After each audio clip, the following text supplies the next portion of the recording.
No one has been able to invent a way to physically travel faster than the speed of light. This is just another excerpt from my book. The chapter is called "The Human Mind is a Very Complex Computer." The human mind is a very complex and utterly amazing supercomputer.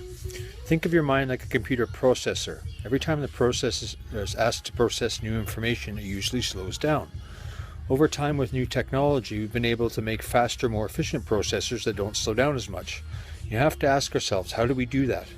Humans created those processors with our own human processors. Older ideas and concepts are beginning better and better with the advent of new technology being applied to existing inventions.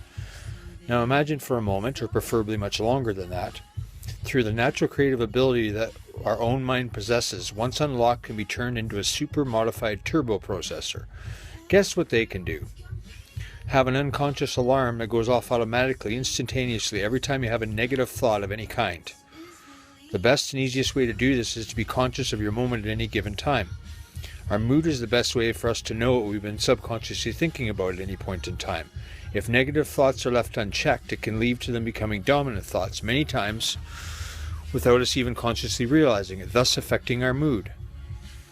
Number 2. Our brains can be able to provide an intuitive-like feeling that we can trust at any time. Learn to trust our instincts and let our intuition be our guide for the foremost strength in your life. Number 3. Picture our mind like a filing cabinet. If files are stored alphabetically, they are notoriously accurate every time you need to access them in the future, right, Gun? Yes. Our newly reprogrammed brains can now be able to take in much more information at any one time than in the past and store it in a systematic, organized fashion. If we were to just stockpile our files on top of our desk, our minds would tend to follow suit. When we come across new information, we need to make it a habit to associate with previous information that's most similar in nature. That way it becomes categorized in a way that's much easier to withdraw in the future. Learn to treat our minds just like a filing cabinet. B is for bills, right?